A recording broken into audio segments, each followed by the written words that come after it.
नमस्ते, सदा वत्सले मातृभूमि, जय हिंद दोस्तों।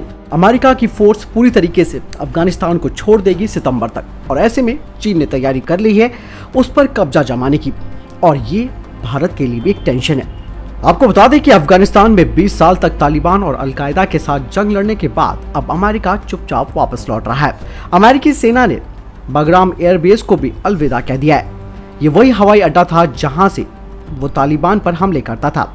इसी बीच अमेरिकी सेना के जाते ही चीन ने अपनी चाल चल दी है। दोस्तों, चीन की कोशिश सीपैक को अफगानिस्तान तक बढ़ाकर अमेरिका की जगह लेनी है। चीन अपने मकसद में अगर कामयाब होता है तो भारत के लिए ये बड़ी टेंशन होगी।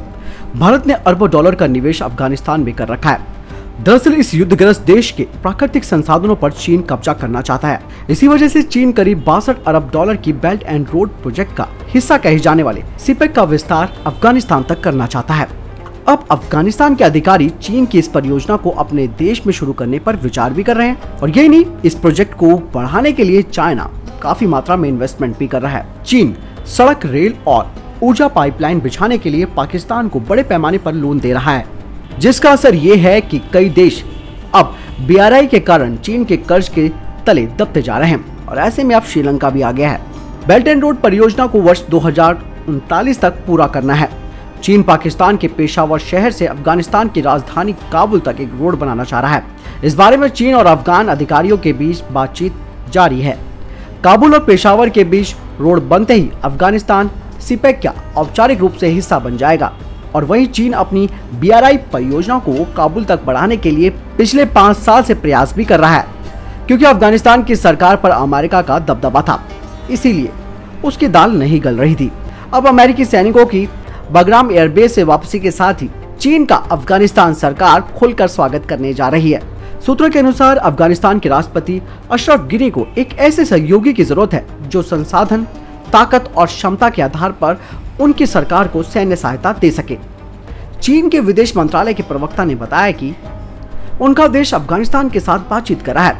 अफगानिस्तान को भी उम्मीद है कि वो BRI प्रोजेक्ट के जरिए एशिया और अफ्रीका के 60 देशों के नेटवर्क के साथ जुड़ जाएगा।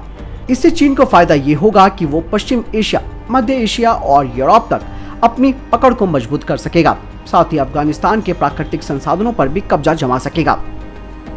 तो आपने जाना किस तरीके से अफगानिस्तान एक बहुत बड़ा टेंशन का विषय भारत के लिए बन गया है। भारत ने वहाँ पे ऑलरेडी कई इन्वेस्टमेंट कर रखे हैं, हाइड्रो प्रोजेक्ट भी वहाँ पर भारत की तरफ से बनाए गए हैं। इसके अलावा वहाँ पे इंफ्रास्ट्रक्चर पर भारत पैसा खर्च कर रहा है, लेकिन चीन एक ही साथ इतना बड़ा पैसा वहाँ पर इन्वेस्ट करने की सोच रहा है और अब करने भी वाला है, जो कि कहीं ना कहीं भारत के लिए एक बहुत बड़ी टेंशन हो जाएगी, क्योंकि अफगानिस्तान से भी चाइना मोर्चा खोल सकता है। इसीलिए यहाँ पर सबसे ज़्यादा ज़रूरी हो जाता है कि अफगानिस्तान के साथ भारत को अपने कूटनीतिक संबंधों को और मजबूत करना होगा और किसी भी तरीके से इस वक्त इस परियोजना को रोकना होगा। अगर चीन का ये प्रोजेक्ट यहाँ पर सफल हो जाता है तो उसकी पहुँच आगे तक भी बढ़ जाएगी और उसकी इकोनॉमी और ज़्यादा मजबूत हो जाएगी। तो जवाब साफ है कि भारत को अफगानिस्तान के अंदर इन्वेस्टमेंट और बढ़ानी होगी। वहाँ के लोगों का दिल वैसे भी भारत के लोगों ने जीता हुआ है, लेकिन सरकार को भी और वहाँ जो अपोजिशन है उसको भी अपने समर्थन में लेना होगा और चीन की इस हरकत के बारे में उन्हें आगाह करना होगा कि भैया ये तो पैसा आपको देगा, आपकी सारी ज़रूरतें पूरी करेगा, लेकिन कल को आप गुलाम बन जाओगे और अभी तक आप इतने टाइम से जंग लड़ते आए हो जिसका कोई नतीजा नहीं निकला। अब अमेरिका भी वापस बैरंग लौट रहा है, लेकिन अब कोई एक और नई टेंशन ना ले लेना। इससे बढ़िया है कि अपने देश में सुधार करो और किसी दूसरे देश को इतना अंदर ना आने दो कि कल को आपकी संप्रभुता खतरे में पड़ जाए। आपको क्या लगता है दोस्तों इस बारे में कमेंट सेक्शन में लिखकर जरूर बताएं। बहरहाल इस वीडियो के लिए इतना ही, मिलता है नई वीडियो के साथ। नमस्कार, जय हिंद, जय भारत।